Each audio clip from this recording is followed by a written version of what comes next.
मोर प्रिय दर्शक बंधु मोर यही नुआ वीडियो को आपण मानक स्वागत। आसतु आज आम यूनिट डिजिट ट्रिक विषय जानिबा, एकक अंक निर्णय करिवार कौशल विषय शिखिबा। ए प्रश्नटी एसएससी 2005 रे आसीथिला। प्रश्न कौन कहूँ देखिबा। The unit digit in 7 to the power 105 is 5791। यहाँ जदि आम ओडिया रे कहिबा 7 to the power 105 रो मूल्य रे जो संख्या आसीबो से संख्यार एक स्थानीय अंक केते 5 7 9 कि 1। आसंतु यार समाधान करिबा।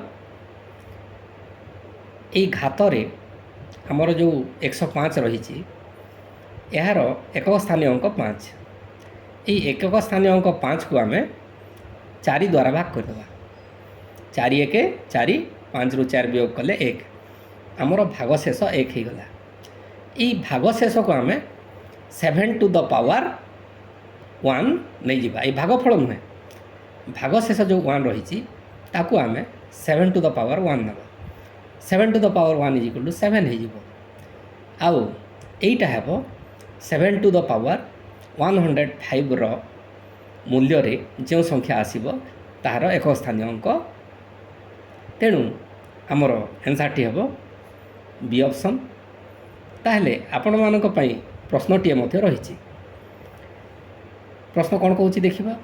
The unit digit in 7 to the power 806 is 5791। यहाँ जदि ओडिया रे कहिबा 7 to the power 806 रो मूल्य रे जो संख्या आसीबो से संख्यार एक स्थानीय अंकटी केते हो।